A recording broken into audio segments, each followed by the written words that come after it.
Hello family, welcome back to our YouTube channel. ఈరోజు video వచ్చేసి మేమైతే మాణిక్యాంబ భీమేశ్వరి స్వామి టెంపుల్కి అయితే వెళ్ళాము. ద్రాక్షారామం అనే విలేజ్లో కోనసీమ డిస్టిక్లో అయితే ఉంది. రాజమండ్రి నుంచి అప్రాక్సిమేట్లీ 46 కిలోమీటర్స్ డిస్టెన్స్లో అయితే ఉంటుంది. ట్రైన్ ఫెసిలిటీ, బస్ ఫెసిలిటీ కూడా ఉంది. ఇక్కడ స్టే చేయాలన్నా 1/2 కిలోమీటర్ డిస్టెన్స్లో రూమ్స్ కూడా అవైలబుల్గా ఉన్నాయి. ఇది వచ్చేసి మనకి మెయిన్ ఎంట్రన్స్.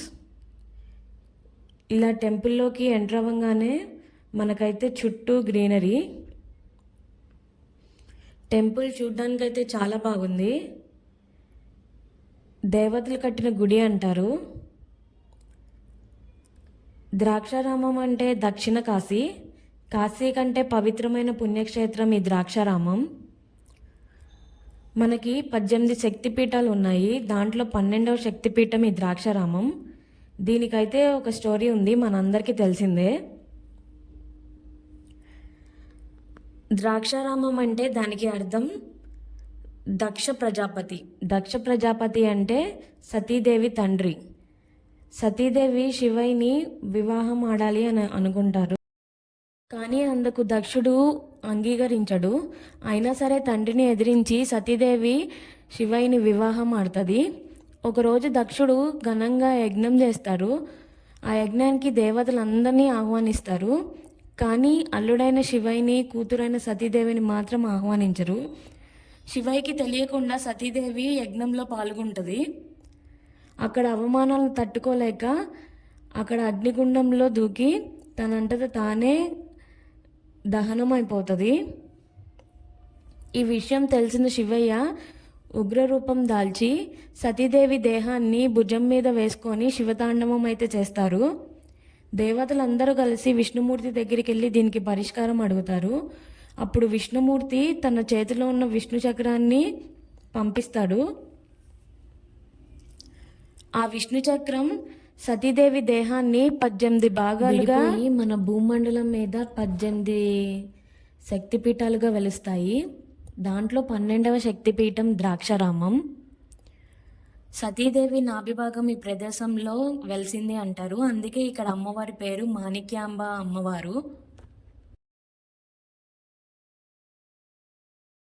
5 పంచారామంలో మనకి ద్రాక్షారామం అనేది ఒక పంచారామం.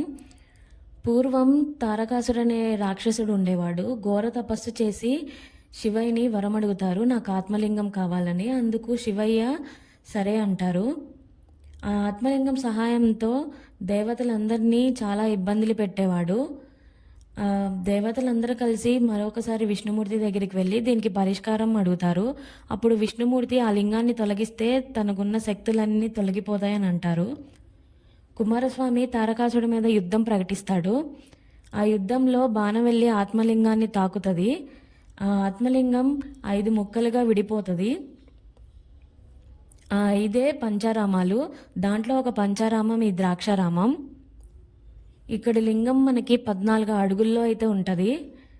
2 ఫ్లోర్స్ అయితే ఉంటాయి. ఫస్ట్ ఫ్లోర్లో మనకి సగం లింగం అయితే కనిపిస్తుంది, అండ్ సెకండ్ ఫ్లోర్ నుంచి అయితే ఇంకొక సగం కనిపిస్తుంది. సెకండ్ ఫ్లోర్ నుంచి మనం శివయ్యని దర్శించుకుంటాం.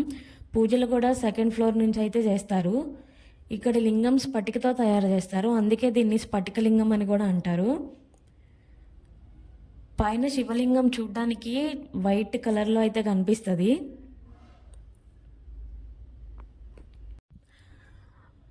మనం గుళ్ళోకి ఎంటర్ అవ్వక ముందు మనకి రావి చెట్టు అయితే కనిపిస్తుంది.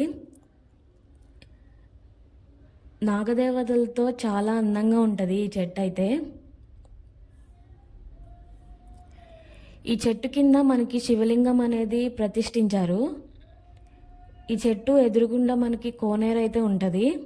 ఆ కోనేటిలో నీళ్లు 108 బిందులతో శివయ్యకి అభిషేకం చేస్తే ఇక్కడ కోరికలన్నీ తీరుతాయని ఇక్కడ భక్తులు నమ్ముతారు.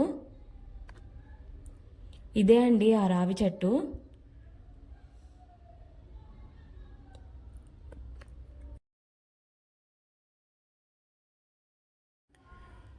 ఈ గుడికి టైమింగ్స్ అయితే ఉన్నాయండి. మార్నింగ్ 6 o'clockకి ఓపెన్ చేస్తారు.